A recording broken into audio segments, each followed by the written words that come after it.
All right. Hey, how's it, everybody? It is right around 5 p.m. West Coast time. I'm going to call it 2 p.m. Hawaii time, 8 p.m. on that there East Coast, and 7 p.m. for our Central Time folk. I am Mad Statter, and this is Chatter with Statter.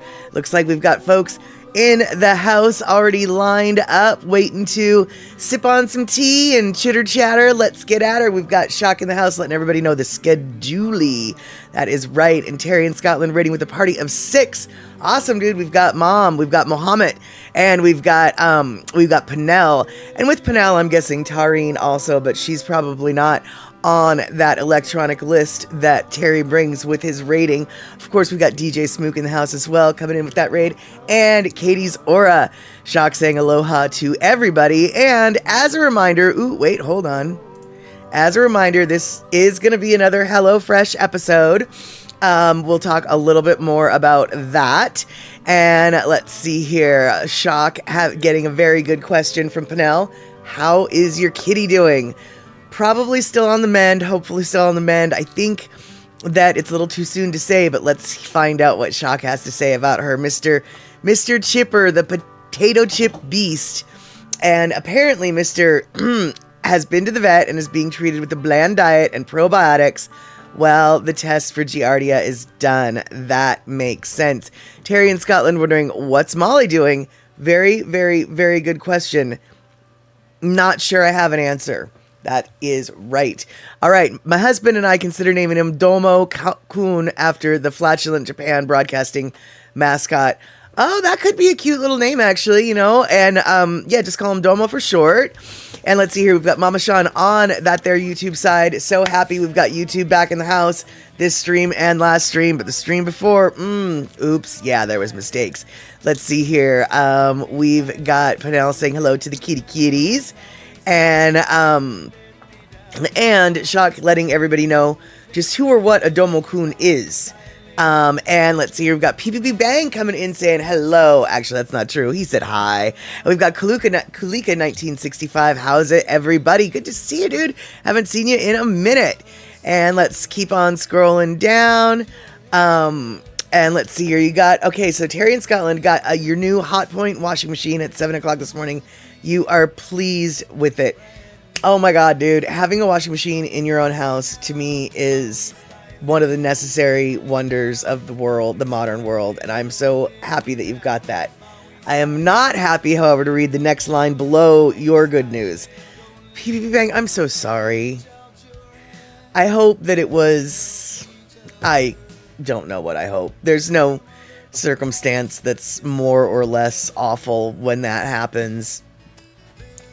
I'm very sorry. Hopefully he was not suffering. Hopefully your dog was not suffering. That's basically all I can say. And I hope that, it was a peaceful crossing of the Rainbow Bridge, as we have been known to say here in the States. I don't know if that's a saying in the rest of the country, or excuse me, the rest of the world.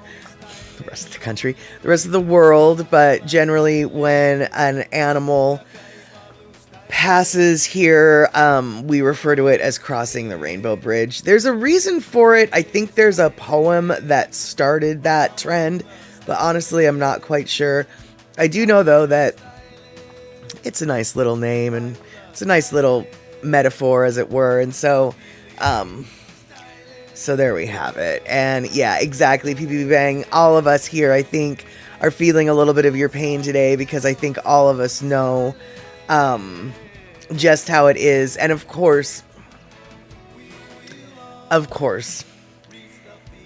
he didn't really show the pain he was actually in. And that's how it is with so many animals.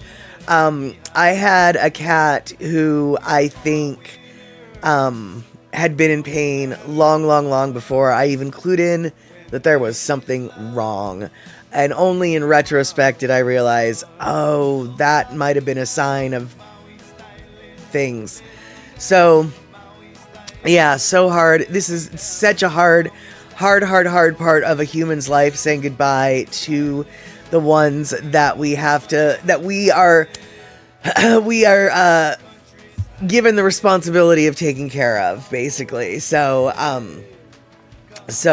I want to say hello to Picola T, by the way, but I also want to give you a little internet pretend hug. I'm not much of a hugger, but if we were in real life, this actually is something that I would hug you for. Even if you didn't want it, I actually might force at least a half hug on you. But we're not here to force hugs onto anybody.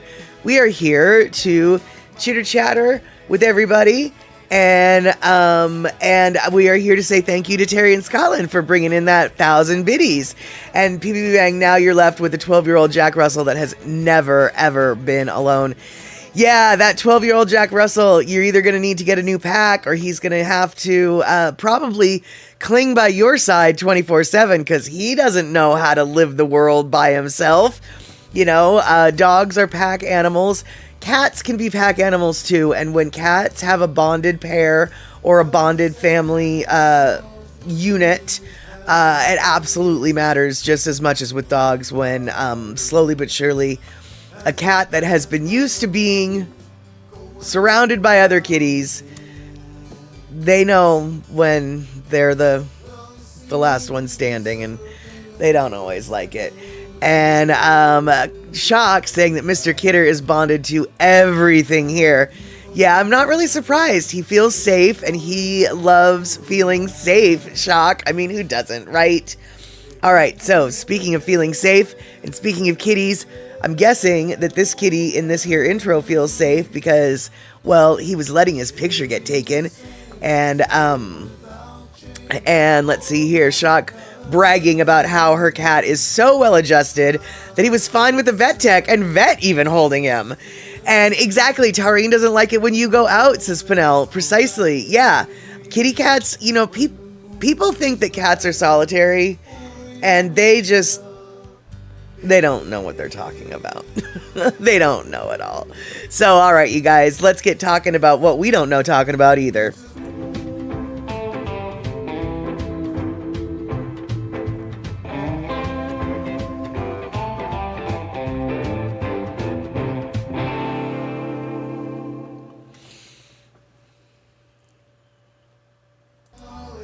All right, so for those of you who may have heard that, I just drank some pamplemousse and I didn't mute my button.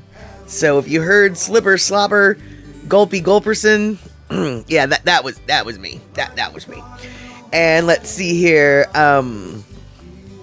Terry in Scotland, Leslie the practice nurse told you that you are 6'3" and 284 pounds. Well there, Terry. Sounds like you might need to eat some vegetables. Or eat some fishies. And speaking of eating some fishies, we're going to talk a little bit today about one more HelloFresh. This is a fishy dish.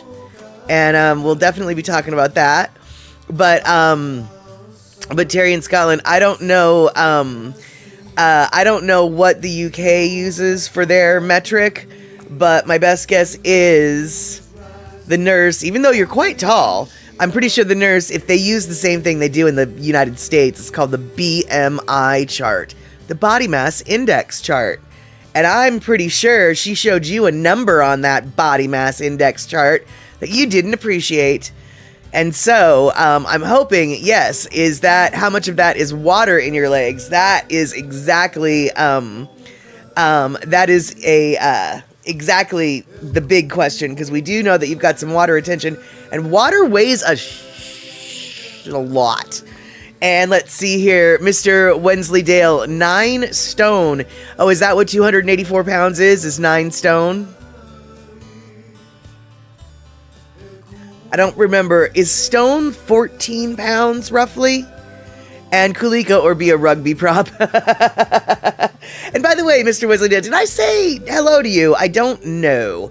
But if I didn't, then hello.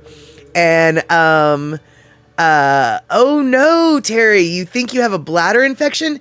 That's awful. Oh, how did you not know that? That is, that is the one thing that I've been known to put off going to the doctor for things and stuff. But when it comes to that thing, for that stuff, my, oh my, I get to the doctor before it's even a problem, practically. It's just like, no, I cannot handle that. So uncomfortable. I hope that you have been given the proper medicines to treat such shenanigans. Yeah, exactly. Ouch. Take care, brother. That is exactly it. Any doctor who, like,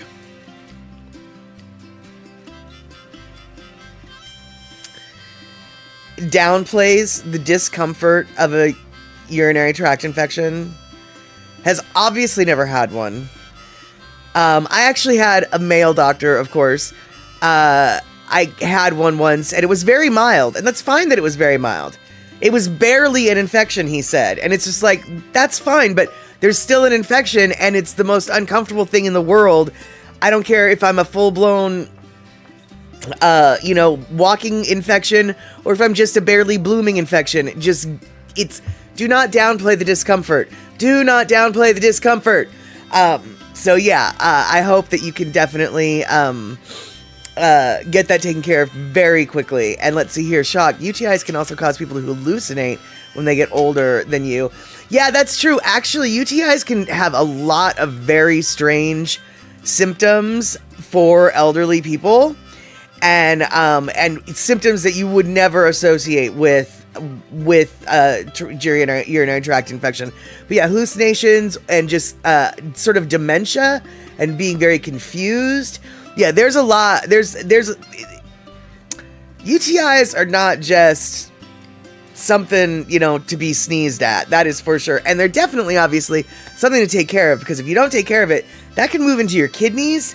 And once it moves into your kidneys, then you are in a world of hurt, literally and figuratively. And yeah, Mama Sean, cranberry juice can be your friend and definitely helpful to maintain the tract health. But I don't know necessarily if it's very good for curing it. Certainly not going to hurt. But I don't really know, like, once you've got it, it's like, it's probably not going to help. But if you get chronic ones, then cranberry juice, you need to live on that stuff. You need to live on cranberry juice, for sure. For sure. And despite the nature of this topic, you might notice a pop-up here on the chat boxes about our HelloFresh stream. So, yeah, remember, we've got a HelloFresh situation here going on. If you want to sign up for HelloFresh, you can use that link there, and you can use that coupon code right there, because I'm supposed to shout out HelloFresh, and that's what I'm doing right now. So there you have it, Rabbit. And speaking of HelloFresh, I'm still using it, and we'll talk more about that. DJ Smook, low sugar cranberry juice. Yeah, any kind. Good point, DJ Smook. You don't want to do like an orange cranberry. You definitely don't want to do a super sweet one. It's the low sugar cranberry juice that will clean you up big time. I didn't know about the unsweetened tea though, so that's good to know, because I prefer an unsweetened iced tea to a cranberry juice any day. But as Shock is pointing out, yes, no, sugar is not your friend. Sugar basically just feeds the bacteria that's causing the infection. And so the last thing you want to do is be drinking orange juice. Quite honestly, orange juice, as delicious as it is, orange juice with as much vitamin C as it has, orange juice is probably the last thing anybody who's sick with any kind of bacterial infection, be it a cold or, strep throat or whatever, like, as much as it's stereotypical, just like, oh, when you're sick, you should drink orange juice. Actually, you really shouldn't. It's got way too much sugar in there. You really should not be drinking orange juice if you're sick. You really need to get the sugar out of your life. The sugar's not gonna help you. It's just not. And Shock, yeah, apple juice is the worst. Apple juice is nothing but sugar for the most part. Yeah, and then Picola Tea pointing out that maybe it's a good idea to leave out the vodka in that cranberry juice. But see, Picola Tea, now, you're probably right. But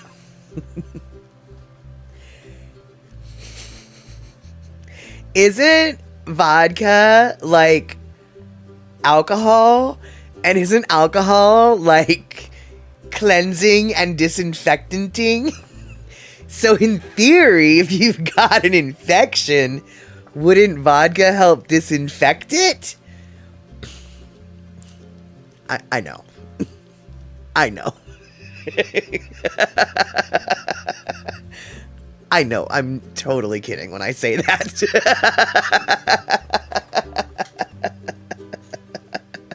And alcohol is not that kind of a cleaner. I know. And DJ Smook, you cut 70-80% of your sugar intake. Fantastic, dude. I think that is really, really a fantastic health move for just about anybody. Obviously, there are circumstances where sugar is needed by some people, but you can get sugar in your diet in so many different ways. Onions have sugar. Green peppers have sugar.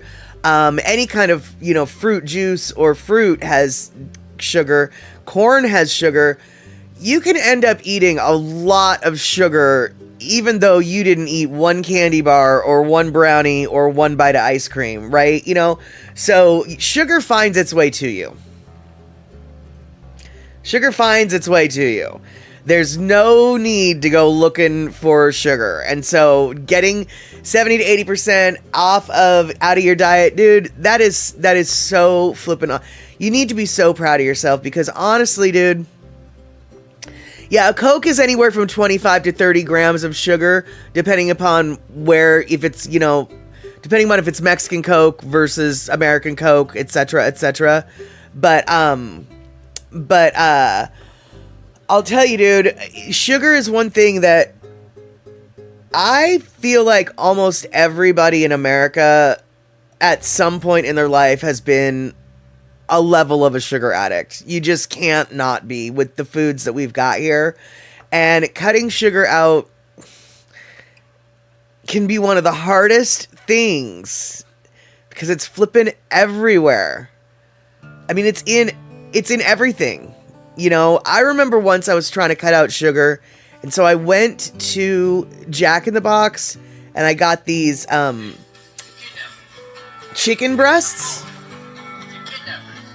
I got these chicken breasts, and it wasn't, they weren't breaded or anything. They were just, grilled chicken breasts. And then I looked online at the nutritional content of them after I bought them. The marinade, they were skinless grilled chicken breasts. The marinade for those chicken breast strips or chicken tenderloins had so much sugar in it that serving of chicken, which I thought was the healthier choice, actually had 60 grams of sugar in it somehow. Did you just hear me? A serving of chicken breasts had more sugar in them than a Coke. I could have had a Coke. I couldn't believe it. I couldn't believe it. So yeah. So even when you think you're not getting sugar, you are getting sugar. And so by consciously cutting out sugar, you're just doing yourself nothing but favors, dude. And yeah, Shock, exactly. Diet soda is hard on your teeth with all the acid.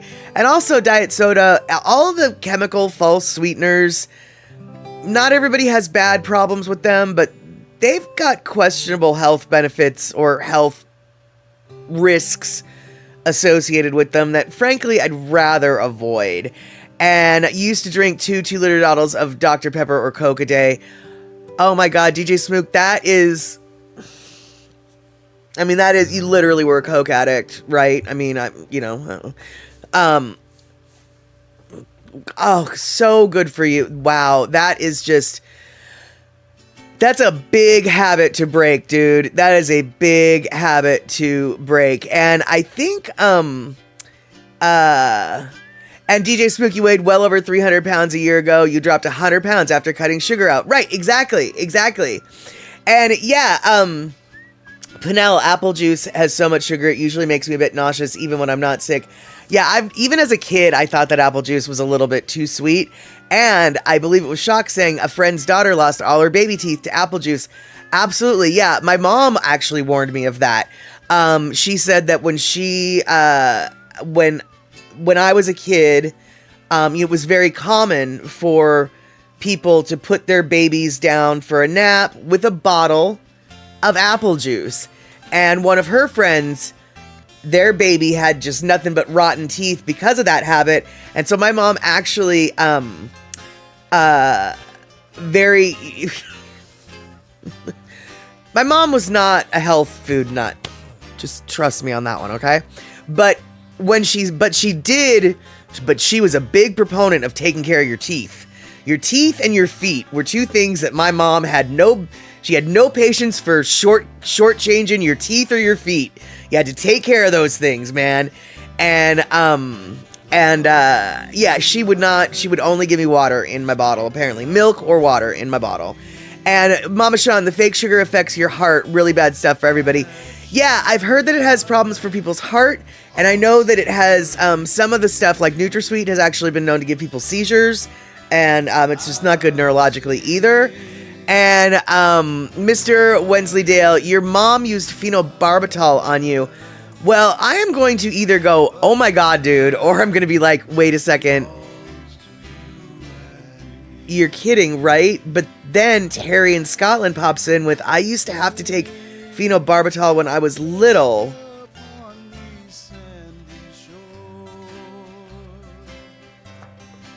Why? Wait, phenobarbital, that's not...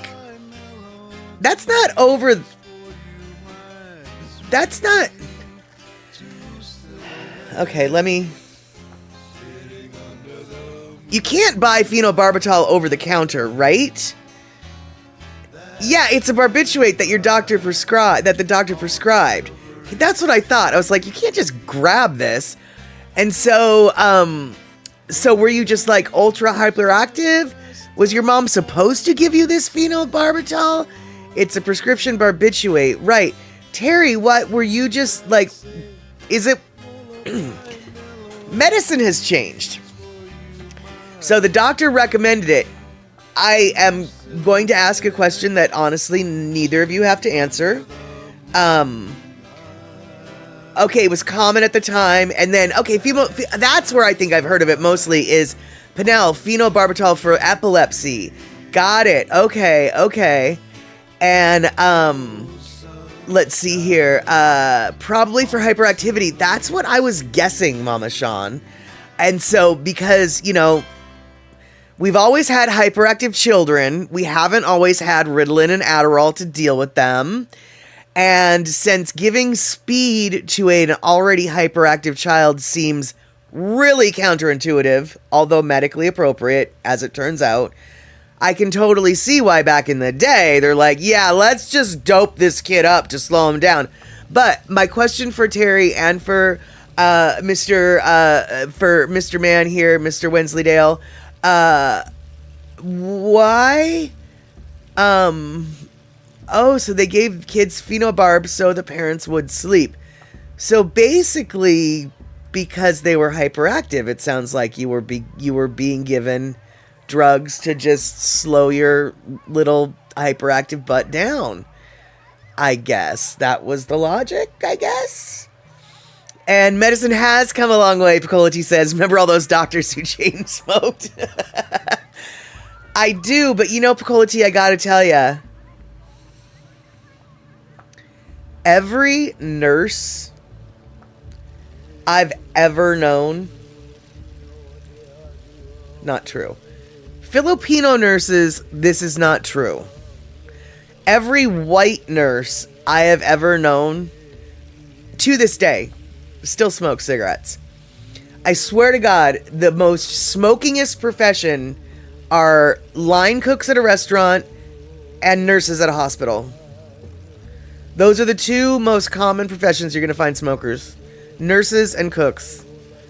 I mean, I know that's a little ironic. And no, I don't have research to back up this. I don't have research to back this up. I just know that I've seen what I've seen, and I've seen what I've seen. And Shock, your little brother was not permitted to have sugar and eventually got Ritalin. Yeah, I've actually had a couple of parents who thought that it was the sugar in a lot of the things with their kids doing weird stuff, but they eventually found out or noticed that it was actually food dyes that were making the kids even worse. So she cut sugar and food dyes out of their diet, but she was a little bit more lenient on the sugars as long as they were natural and didn't have food dyes associated with them. But anything with a food dye, she was just like, oh no, no can, And let's see here, Mr. and Mrs. Aloha Friday, aloha, yes, we're talking about phenobarbital and how kids used to get it back in the day. Hyperactive kids, we're guessing, used to get it back in the day to calm them down so their parents could go to sleep. And I'm a little bit confounded by this because phenobarbital to me is like, a big deal drug. And I know that I definitely have pushed the lines of what you should or shouldn't do. I have rubbed whiskey on the gums of children that are teething, and I kind of thought that was the worst thing I could possibly ever do to a child. But I don't know, giving him some phenobarbital just to put him to sleep, that sounds a little more intense. And Shock, you should have acted out more. Seems if I might have gotten more sleep if they put me on phenobarb. And exactly, Picola T, doping up the kids for just being kids, yeah. And Terry, I don't know why my pediatrician prescribed it, but I was skipping rope with some of the other kids when I was 5 years old. Your foot caught on the rope, and I flipped onto my head on concrete. I woke up in Dallas with electrodes attached to your head. Oh my, dude, it sounds like you might have maybe had seizures or something when you landed on your head. Sounds like you definitely had some sort of concussion or something. Wow, oh no. And let's see, having got like 3 hours of sleep worrying about Mr. Chipper. I'm calling him Mr. Chipper, Shock, even though I know. I can believe parents needed some way to reduce the complexity of their evenings. Oh, for sure, dude. And Pinnell, your sister got the whiskey on the teeth? Yeah, Now, here's where what I did gets really not okay. This wasn't my sister. Nor was it me, and since I don't have any kids, it wasn't my child either. And by the way, my sister, she don't got no kids either, so it wasn't her kids either, no. These were kids I babysat for. I was like 13, I just did not want to deal, and it was a trick that my parents had taught me from my sister, and they had a liquor cabinet that was unlocked, and so I used it. I didn't drink, and I didn't put whiskey in the bottle, in the baby's bottle, but I did rub the whiskey on the gums. And after doing that like twice with two different kids, I realized I could actually I could get in a lot of trouble for this. Like, I'm drugging somebody else's child. I really am not a good babysitter. I don't think I should babysit anymore. And so that was one of the many reasons why I stopped babysitting. That, and I didn't want to change diapers. To this day, 51 years old, never changed a diaper. And let's see here. Picola T, my friend's mom said she used to breastfeed her oldest baby while smoking and sipping a martini. She said he was such a good baby. Surprisingly, today he is some kind of rocket scientist. Well, he clearly had a very relaxed mother.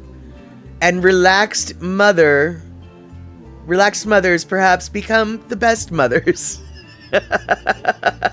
She's very relaxed with her cigarette and her martini. And I know, Mr. and Mrs. Aloha Friday, a lot of people did that stuff before, but for real, dude, can you imagine in this day and age if a babysitter got caught doing what I had done, more than once, by the way, it would be on the nightly news. I'd probably be arrested.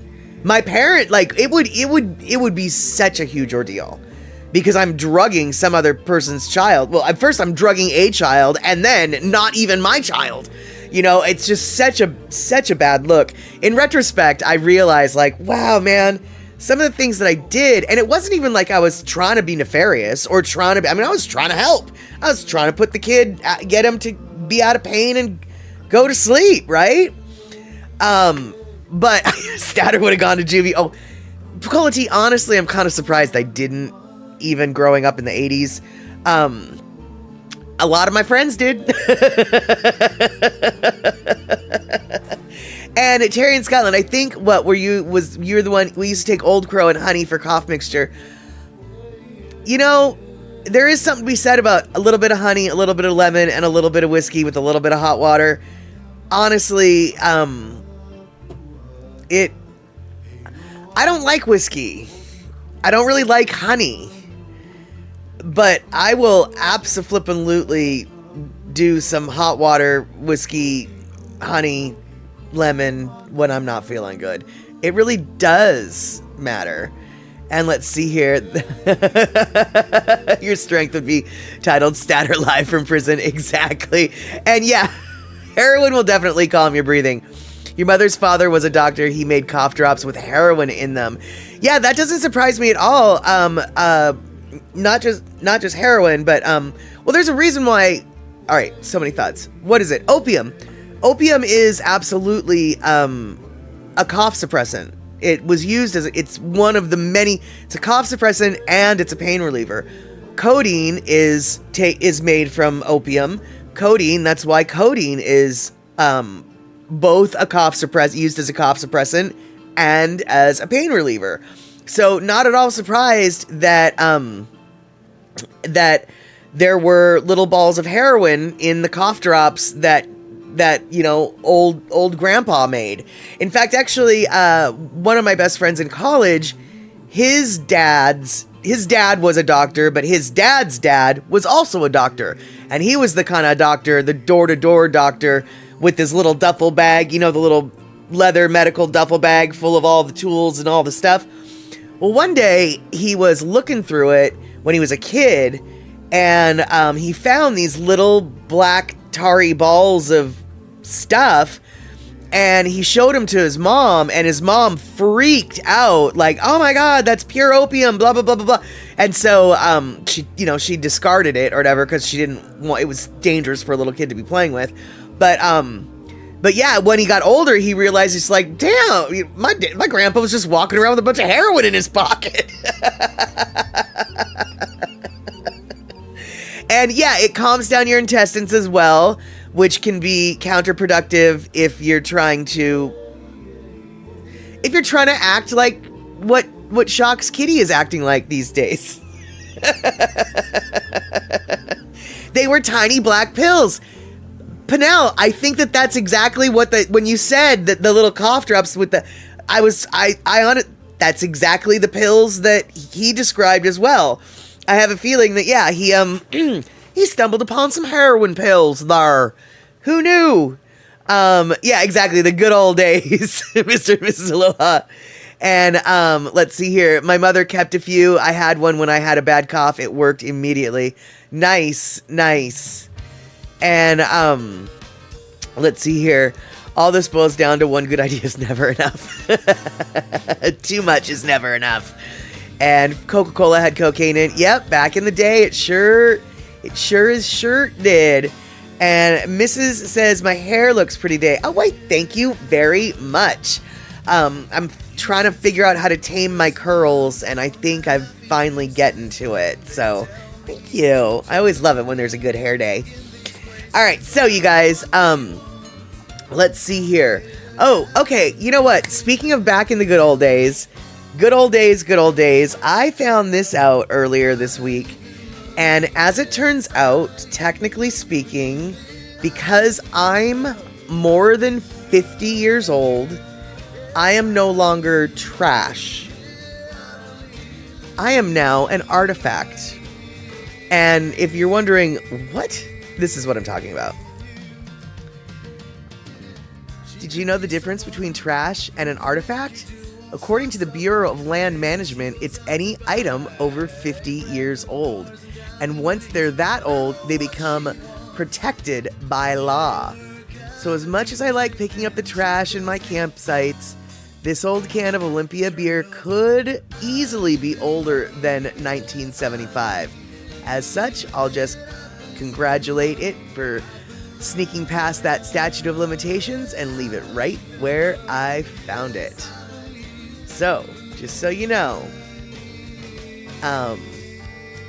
if you're older than 50, you are now an artifact. You're no longer trash. You are vintage. And, and if you continue to read the sidebar, the very first question is, wait, wasn't 1975 just 25 years ago? And that is pretty much exactly what somebody who's an artifact would say.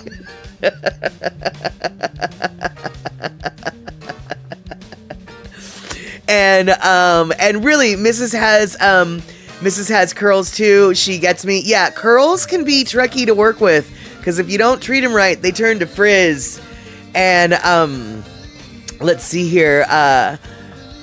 Pacola T, which means as a senior I can no longer trash talk because your speech is protected. Well, no, it's artifact talk at that time, I guess. And pull tabs were a total innovation back in the day. Soda cans didn't have any way to self-open. You had to have a can opener. And I did not realize that soda machines actually had can openers built in. I know that soda machines had bottle openers built in, but I've never seen a soda machine old enough that actually had a can opener built in, because I was of the era of the Pop Top. And yes, who else has been injured by Pop Tops? I have been injured by Pop Tops. I think almost everybody has been injured by a Pop Top at one point, which I think is why they changed them to the flip tops instead of the pull tabs, because people were just getting injured right and left from the stupid Pop Top. And your dad's gas station had sensor machine. Okay. They got really gunky. Ooh, yuck. And people used to take some outrageous stuff. Yes, JFK's doctor was prescribing him some risky concoctions. Bobby Kennedy raided his brother's medicine cabinet one day and asked, "Do you know what's in this stuff?" And JFK answered, "I don't care if it's horse pee. It makes me feel better." Well, yeah, because didn't JFK... Now, I am totally making this up, but... well, I mean, or maybe I'm not, but am I making this up? Wasn't JFK kind of a spindly, sickly injury? He had, like, a back problem. Like, wasn't he in constant pain all the time and totally drugged up because of it? Or am I making that up? And let's see here. Terry Pratchett had choice comments about what he'd do to get his Alzheimer's cure. JFK had Bright's disease. I don't know what that is. But Pacola T, from what I understand, the hole in the flip top tab is for you to, so instead of keeping it like this, you flip it like this, and you can put a straw in it. But I don't really know if that's what, I don't actually know if that's, you almost got killed by pulling it over trying to get all the sodas out. Oh no! Oh no! Oh, Addison's disease. I still don't know what that is either, though. Mama Sean. Okay, so I'm not. Okay, so I'm not making that up. JFK did have back issues, perpetual pain. Excuse me. And so all right, I didn't just make that up. And Terry coming in with, yeah, cortisone injections made him appear more fit than he actually was. Got it. And Pacola T, bingo, correct. It's for your straw, which would float up in a soda can. Oh. Since I don't drink with the...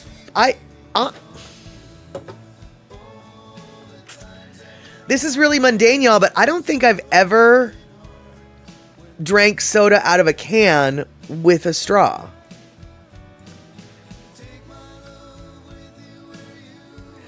I feel like that's not an adventurous thing to do.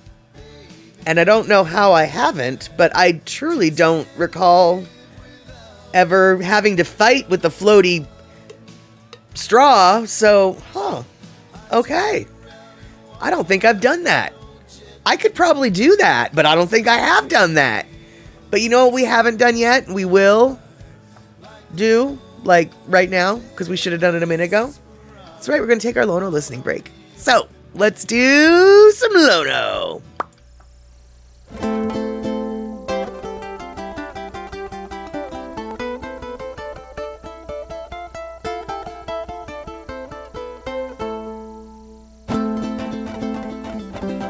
Okay, if you go up to the Kalaupapa lookout here in Molokai, there's two trails. One trail goes to the lookout. The other trail goes to one of Molokai's most scenic points. Yeah, here we go.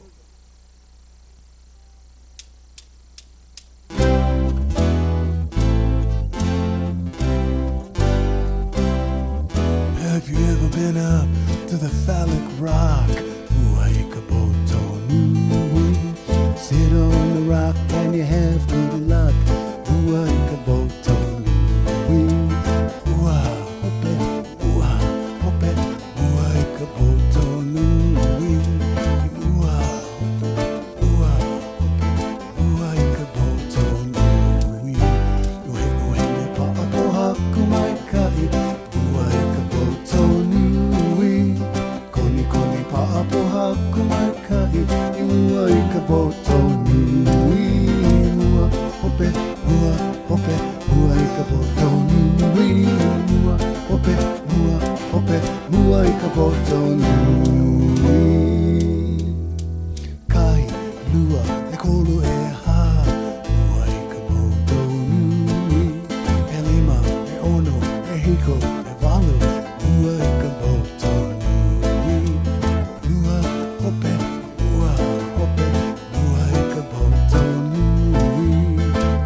Okay, now you know.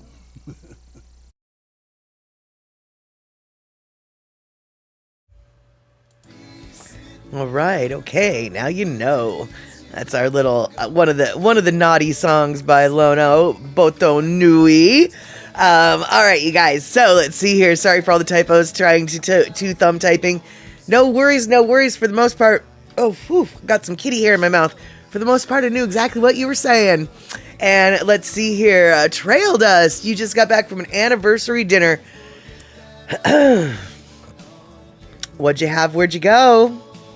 What was the anniversary? I'm so stoked. Congratulations on that, their anniversary. Did you get a steak? Did you get a fish? Did you get some pasta? Did you get a salad? Did you get a Diet Coke? Did you have dessert? Did you drink some wine? Tell us all about it. And a flight attendant showed me the straw thing with my Diet Coke can. Your mind was blown. Nice, nice. What I do know, though, is you can take one, like if you've got really long nails, you can take one can and use it to open another can. But I don't have two cans to show you that. And Mr. Wensleydale, what brand of soda was the first to have a pop top? Tab.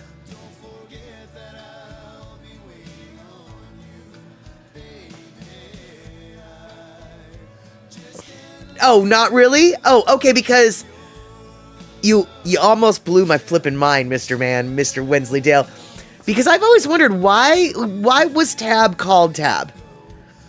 And suddenly it was just like, well, that actually totally makes sense. What a missed opportunity, right? Because the Pop Tops came out right around the time that Tab came out, if I remember correctly. And rewinding to another, because we're talking two topics at the moment. Happy anniversary, 48 years, Trail Dust. Nice. A little walleye dinner. Okay, walleye. I think that's a freshwater fish. I don't know if I've ever had it, but I hear that walleye is abso-smurfly delicious. So, fantastic. Congratulations on that. And thank you so much for spending some of your anniversary evening with us here at the Chatterbox. And so, let's see here. What we're going to do today, because it is one more version of it, we're going to, let's do this. Gonna do this. All right. So he had walleye for dinner tonight. That's right. Mr. Trail Dust did. Last night, I also had fish. Last night, I had a fish called, let me find it. Hold on. Where is it? Good Lord. Where is it? Where is it? Here we go.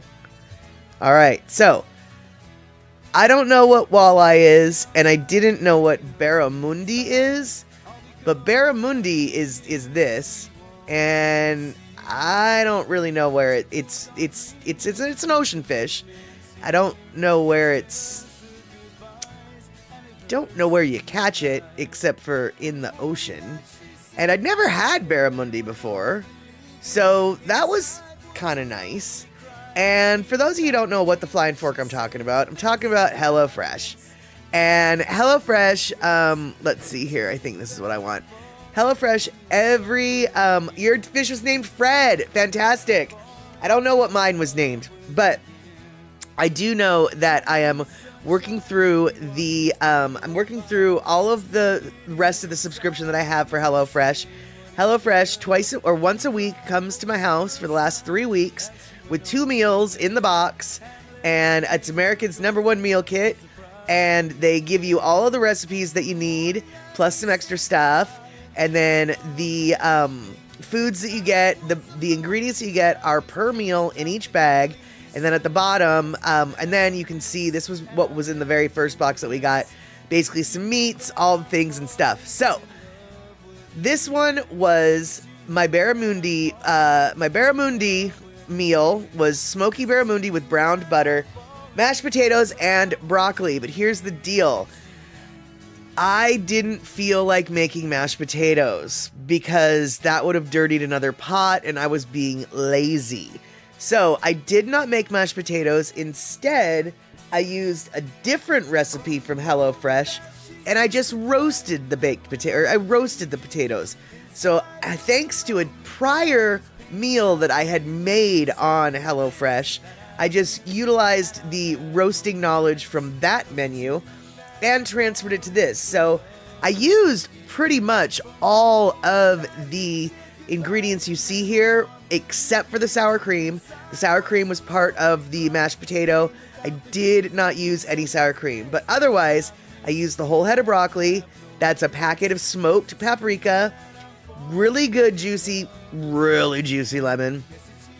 The potatoes, some veggie stock, concentrate, the recipe card, and then in that brown paper wrapping is the barramundi. I got to tell you this right now, y'all. I was not... Ooh, whoops. That's not what I meant to do. I was not really in the mood... Here. I was not really in the mood to cook this last week. Like, I really wasn't. And these dishes, these ingredients were delivered to my house last Thursday. Okay? And they stayed in the back of my fridge until I touched them for the first time yesterday. So Thursday, Friday, Saturday, Sunday, Monday, Tuesday is when I finally opened the packet of fish.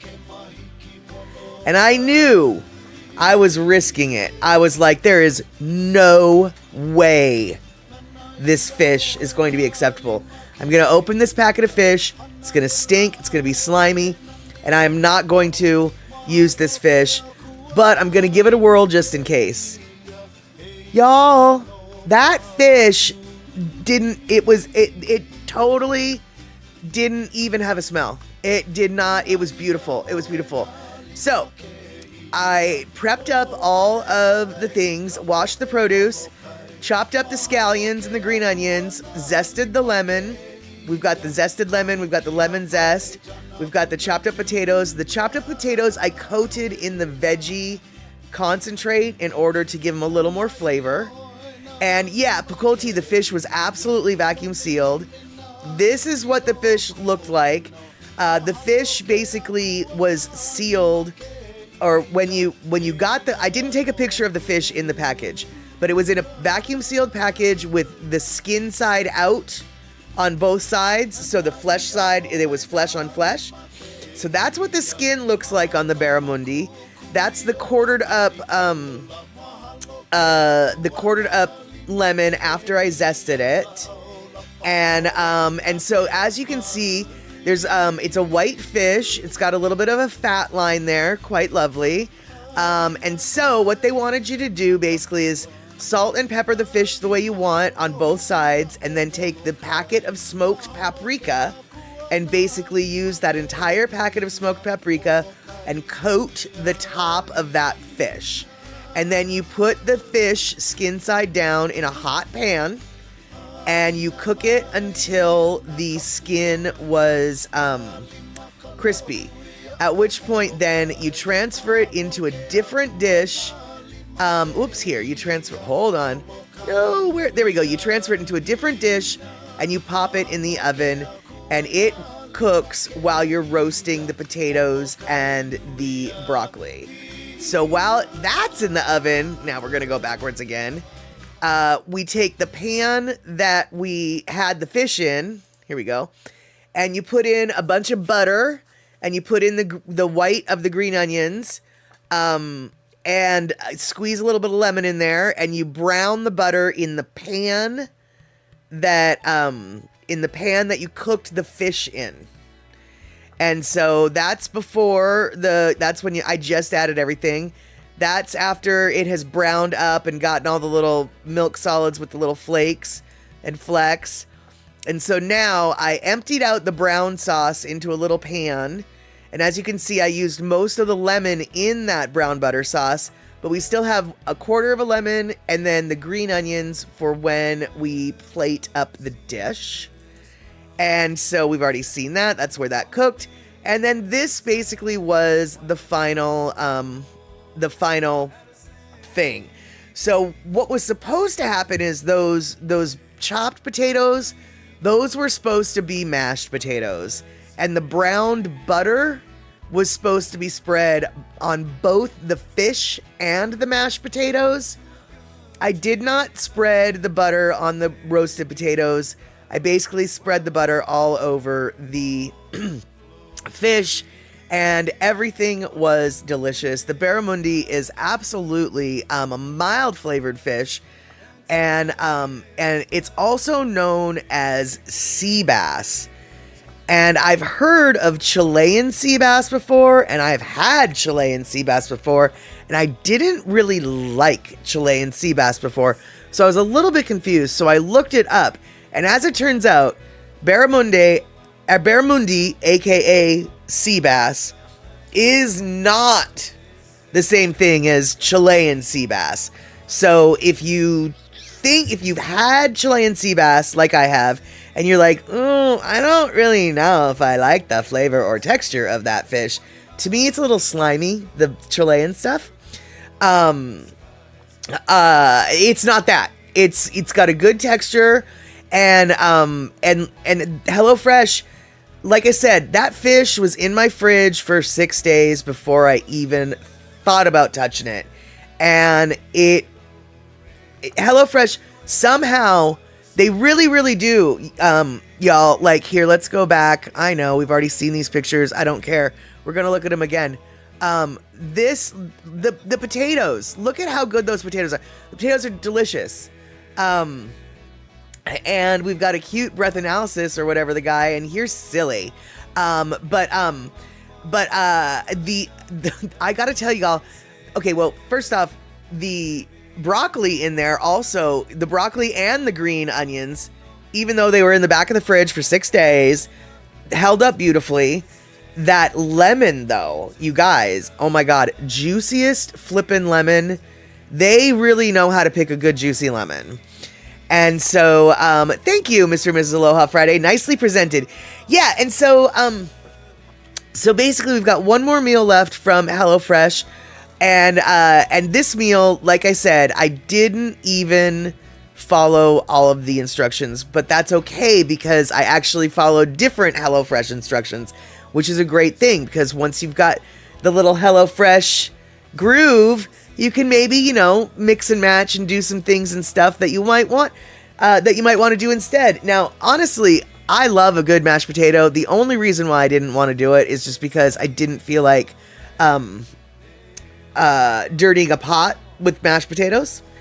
And I do think that this would have been really good with mashed potatoes, but potato, it was a delicious meal.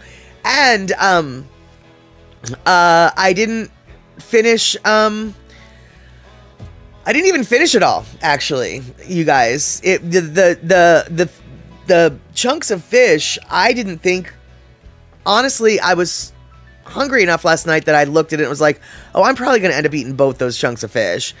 I didn't even finish one of the chunks of fish. So, it really, I've said this for every single meal, they do not skimp on the food. They really do not skimp on the food.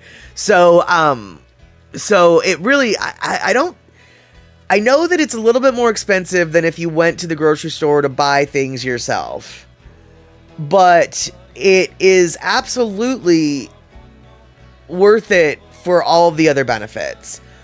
The sign-up offer, again, is, I believe, okay, now do not quote me on this one, but I believe it's 50% off your first box.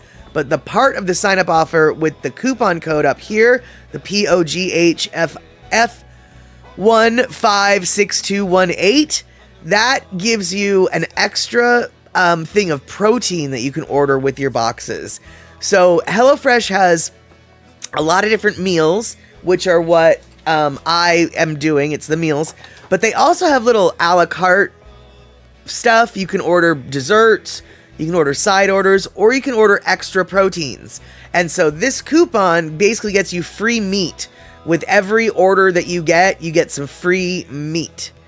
And so, Picola T, we're going to need a spreadsheet showing the multiple mix and match combos available.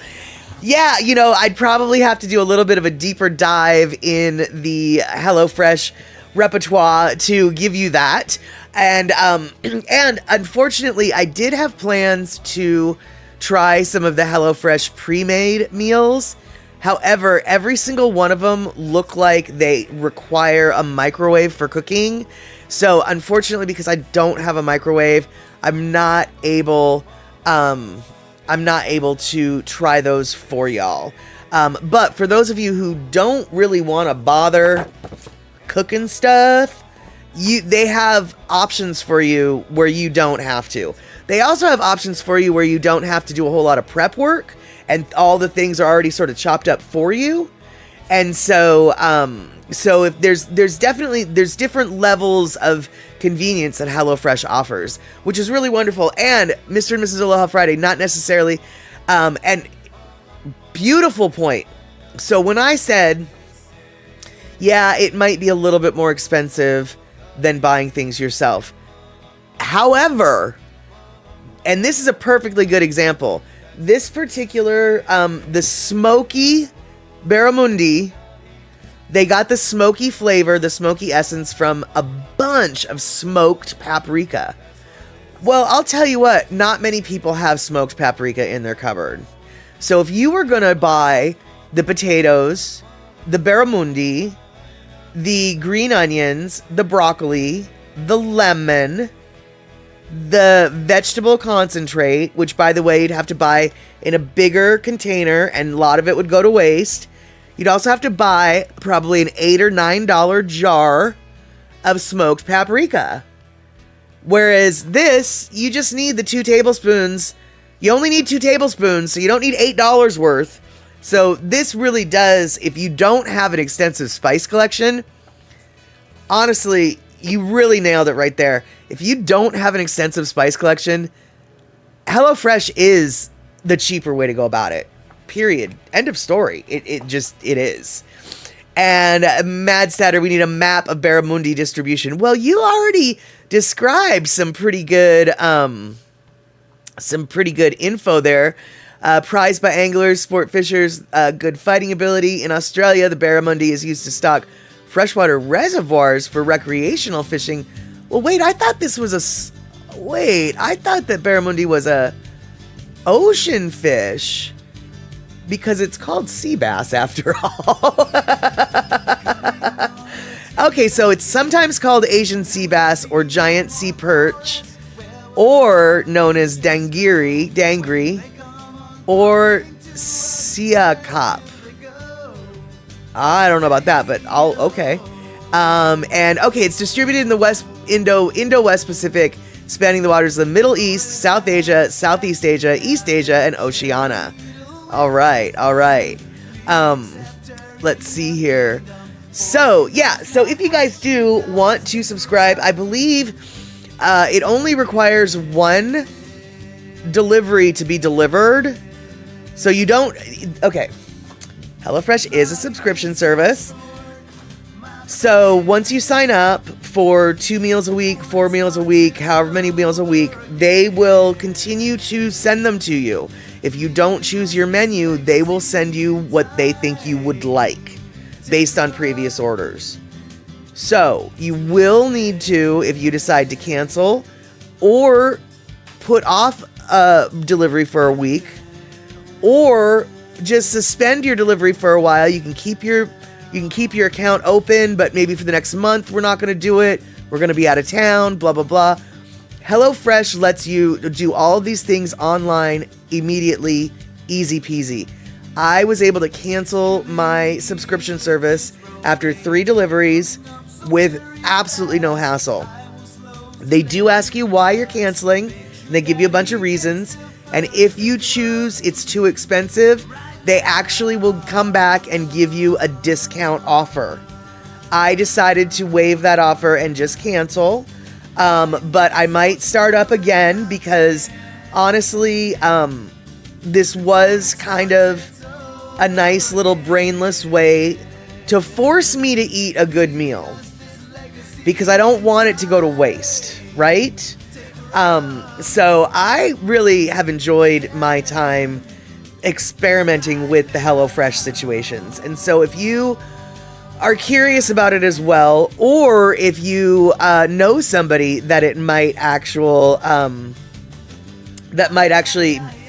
find it useful, give them a little guest subscription, or a gift subscription, I mean.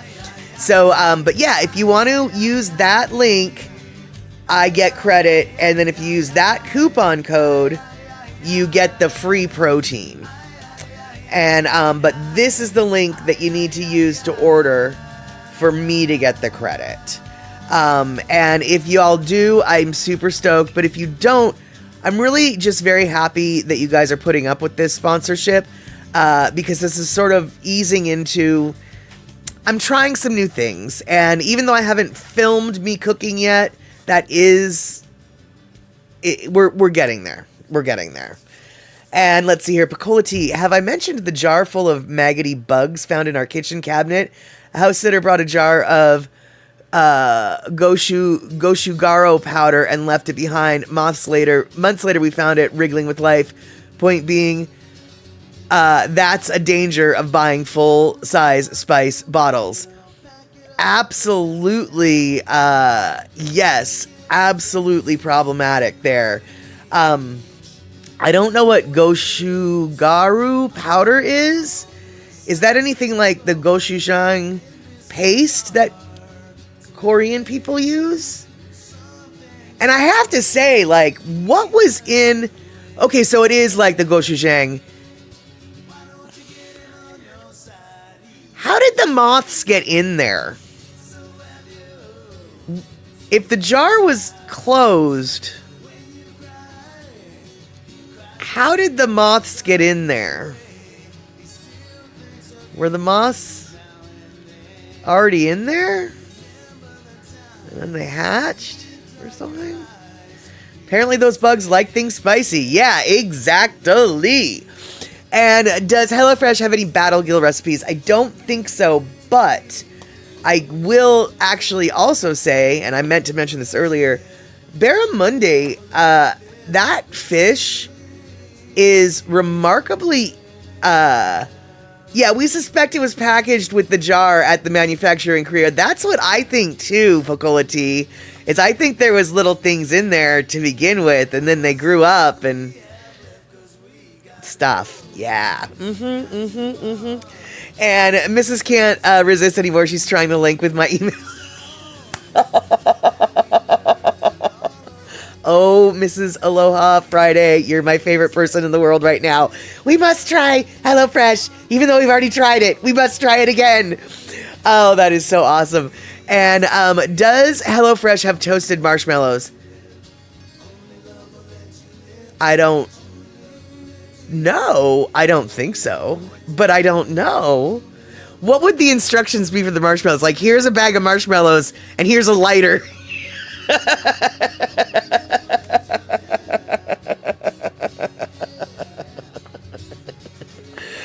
Oh, let's see here. You were told to always put flour in the freezer because there might be silverfish in it. I've heard about that too, although I can honestly say I've never had that happen before. I don't think I've ever seen a silverfish, actually. But I've heard of, and not just silverfish, but what are the other things? Weevils. I've heard sometimes weevils are in flour, and that's gross. Yeah, weevils, Picola Tea. Curly-haired girls forever. Exactly. The curly-haired girls got to stick together. So, okay, but what I meant to say about the barramundi, and I don't know about the Battle Gills, my friend, but the barramundi, I overcooked that fish like nobody's business, okay? Because I really wasn't, I lost track of time. I kept it in the oven way too long. I took out my instant read thermometer and it got to like 160 some odd degrees, and I was like, oh, I don't think fish needs to be cooked that well. Anyway, I'm 99.999% sure that I overcooked that fish. And it was delicious. Still, it was delicious. It was moist. It didn't dry out. It is a very easy fish to cook. It's very flexible. Unlike, say, a halibut or a salmon, if you overcook that, it's sacrilege. Picola Tea, exactly. No, this barramundi had enough fat content in it or something. It really, like, it, or maybe I'm supposed to cook barramundi to 160 degrees. I don't know. But it didn't, the texture was delicious. The texture was fine. And so once again, HelloFresh makes sure that even if you don't follow the directions right, it's still going to be good. Okay? Because Because really, it really, really was good.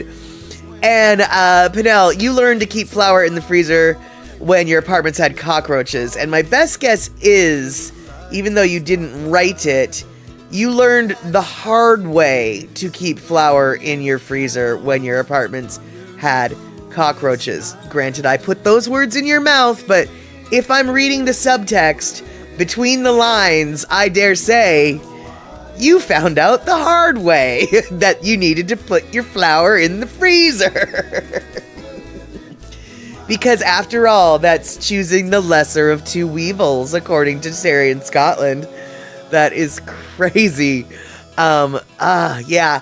I have to say, I really don't know if I could live anyplace else in the world because I feed my cats on the floor, open food all the time.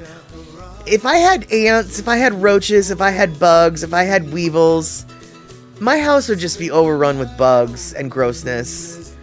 But luckily, we don't really have any of those things here in the Pacific Northwest. I mean, we do have cockroaches, but I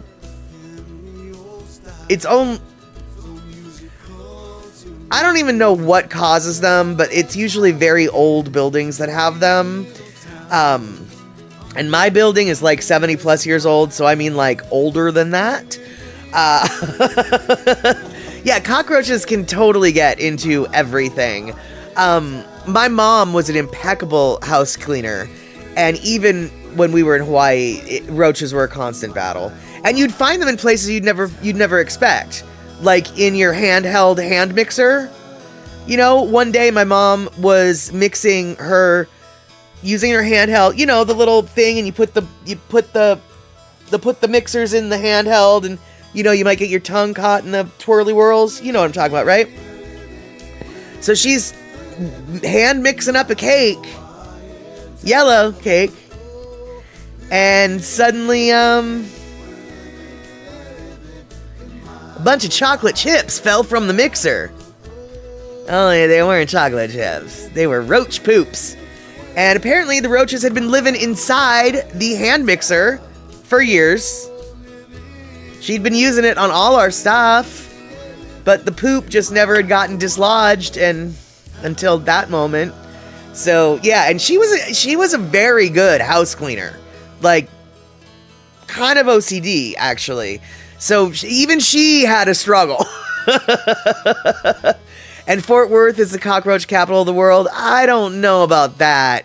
I'm pretty sure a lot of places could claim that. I mean, after all, you know, do your cockroaches fly, Terry? Because the ones in Hawaii do. And Toronto has a lot of roaches. I wonder. I wonder why there's some places and not other places. And let's see here. Your iron had roaches in it. Exactly. The iron. Why? Why are you in the iron? Because you wanted the water in the water reservoir or something? Or you wanted to keep warm? What are you doing in the iron? One morning, my parents brewed coffee and saw a roach floating in the water reservoir. The pot of coffee was immediately dumped and the coffee maker sanitized. Yes. Or the coffee maker alternatively could have been killed with fire.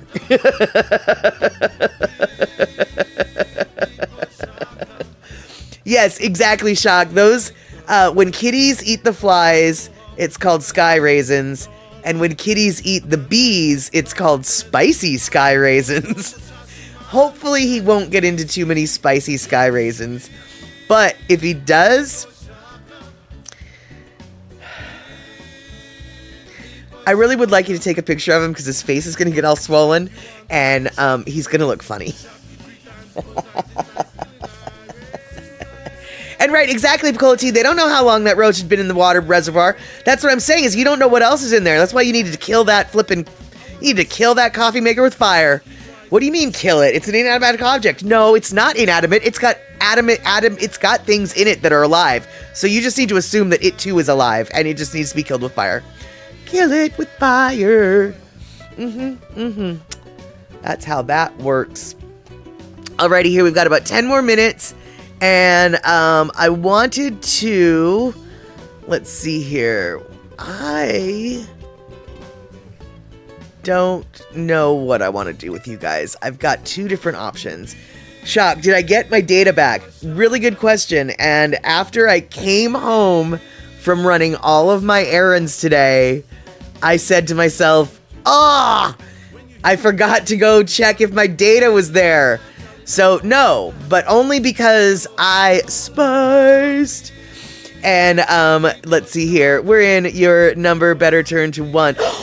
It did turn to 1. Oh my god. Oh my god. Mahalo, mahalo. I'm gonna do mahalos. Yes, indeed. Oops, I'm gonna do a flying fork too. Whoops, I meant to do more mahalos. Oh my god, you guys, it turned to 1. I officially have a 1. Yay! Oh my goodness. I didn't realize that I was going to be so excited about that. I don't know why I didn't know I was going to be so excited to see it turn to 1. But, oh my god. Okay, now, have you chosen your stuff yet? Tell me what you ordered once you order it.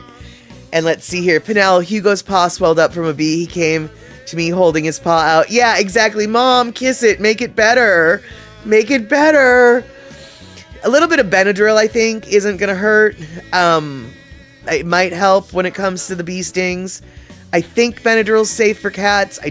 I'm pretty sure topical Benadryl is safe for dogs, but I don't know if it's safe for cats. So I definitely don't want you to just go do that. And let's see here. Terry in Scotland telling us that cockroaches are abundant throughout the world and live in a wide range of environments, especially in the tropics and subtropics. Cockroaches can withstand extremely low temperatures, allowing them to live in the Arctic.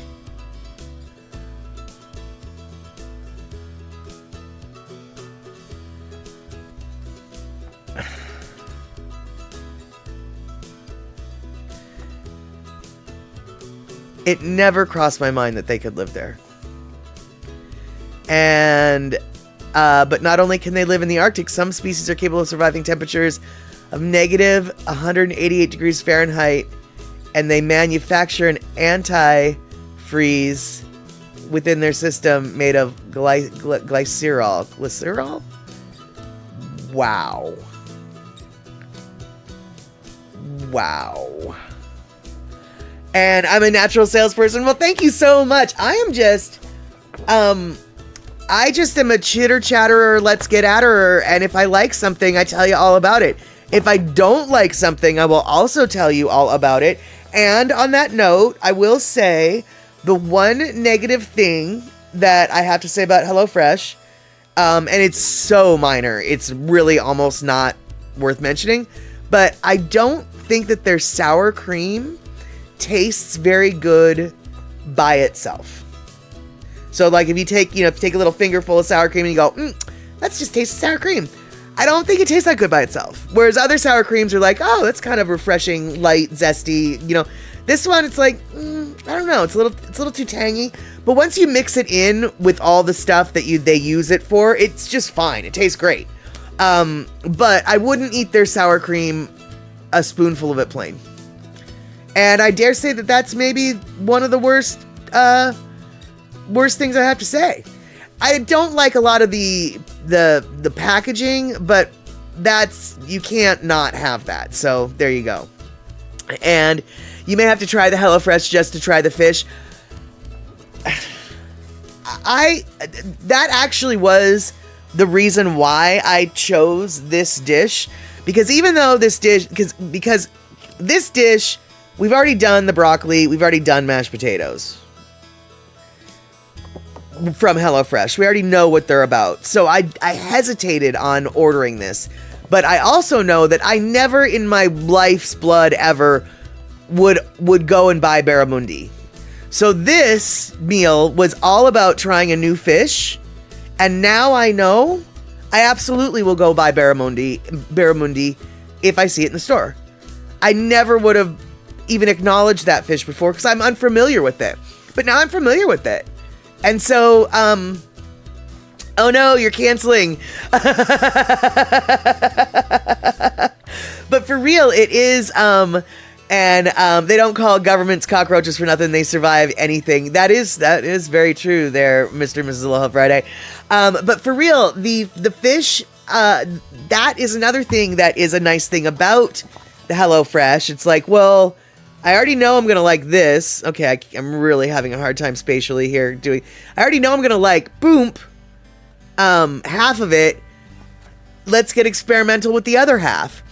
The next meal that I've got is also sort of a similar thing, only it's a meatloaf meal, and I know how to make meatloaf, but I always make my meatloaf my way, which is a certain way, and the way they make their meatloaf is very different. And so I'm going to be learning a new way to make some meatloaf. So once again, HelloFresh, even if you know what you're doing, can teach you a different way to do what you think you knew what you were doing. And so we've got, for the last 4 minutes in the house, we have got Mariana in here saying aloha. I know I'm late, but I'm stopping by to say hi. Well, Mariana, I'll tell you what, you are a busy lady. You have got school, you have got husbands, you have got chillins, you've got families, you've got situations. So I'm just excited when you can hop in here to say hello, aloha, anytime, even if just for a few minutes. And, so here we go. I actually, though, wanted to show you guys something that we don't really have a whole lot of time to talk about, but I wanted to share with you this video because I had never heard of this, and I don't know, I thought it was kind of cool, and I think we've got just enough time to be exposed to this concept. But ultimately, long story short, did you know that once you burn wood, it sometimes is no longer flammable? Or it's like fire resistant? And if you don't know what I mean, this is what I mean.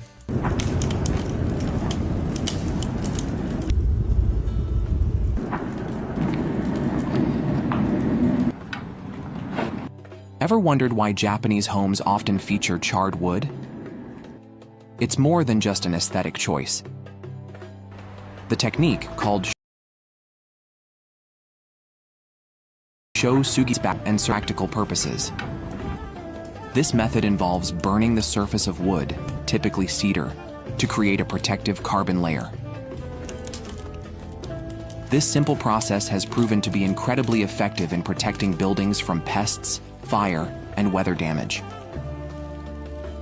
The charred surface not only prevents rot and fungal growth, but also makes the wood resistant to insects like termites. The process helps preserve the wood, eliminating the need for chemical treatments, making it eco-friendly and sustainable. The carbonized wood also provides a sleek black finish that's both modern and timeless, enhancing any structure it graces. Beyond function, Shōsugi ban aligns with Japan's cultural appreciation for nature and simplicity. The technique reflects the philosophy of wabi-sabi, which embraces the beauty of imperfection. The unique texture of the charred wood tells a story and adds character to any space. The durability of Shōsugi ban ensures that buildings maintain their beauty for decades with minimal maintenance. It's fire-resistant, rot-resistant, and incredibly low maintenance, offering a long-term solution for homeowners.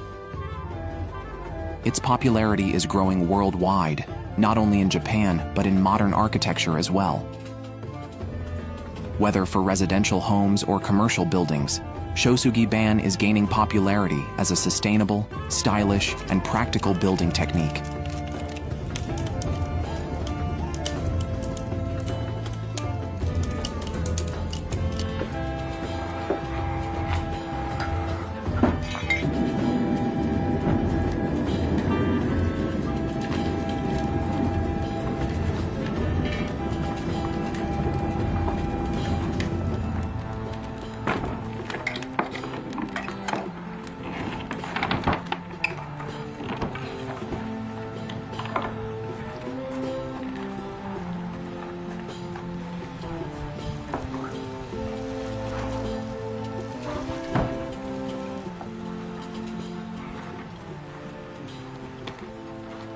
So, Have you ever seen charred wood used in a building near you?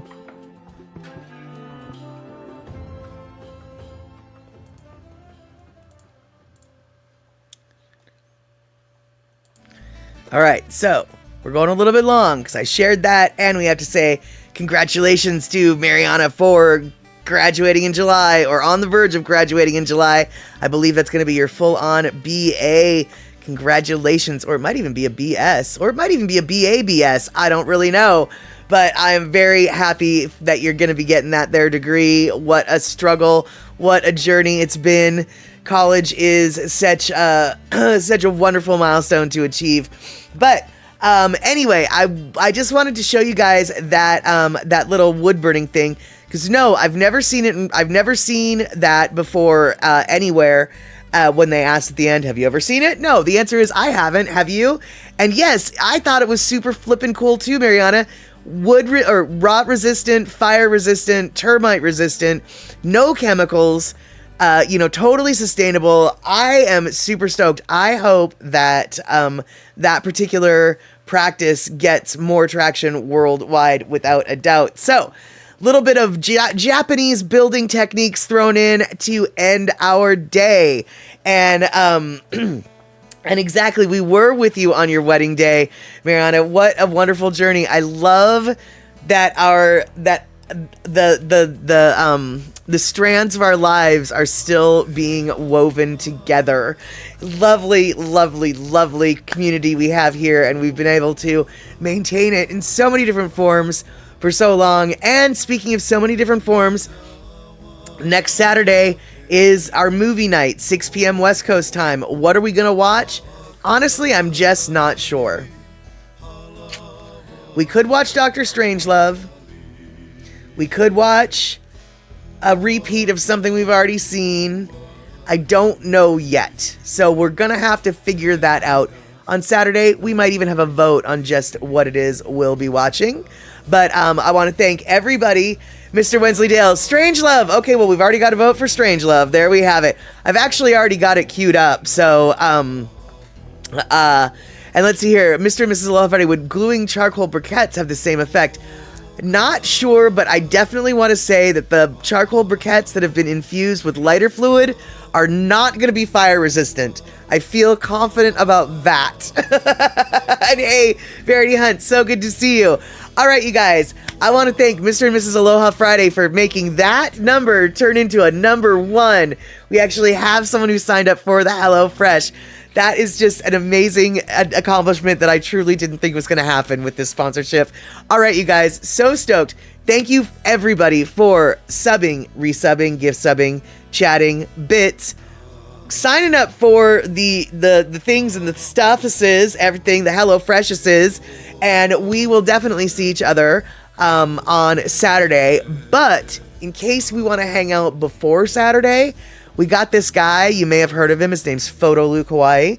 And Photo Luke Hawaii is going to be on in about an hour and a half from now, I think. About an hour and a half from now. So if you want to hang out with Photo Luke, I'm going to be hanging out with Photo Luke. You guys could be there too. All right, you guys. And glad you could stop by for a few minutes too. And I'm glad that you were... Mariana, I'm so glad you were into that wood video. At least somebody else is like me. It's just like, oh my God, that's so weird. And when I saw it, I just had to share it. So thank you guys so much for putting up with my random stuff that I just have to share with you for no reason. Okay, you guys. 4 minutes past the bottom of the hour. We have got to go. Moderators, thank you for moderating. I don't think you needed to do much today, but if you did, you did, and you did it so fast, I barely noticed. So yes, mods, thank you for being mods. All right, you guys, see you maybe later tonight, hopefully on Saturday. And if not Saturday, 5 p.m. Sunday for another chat show. Okay,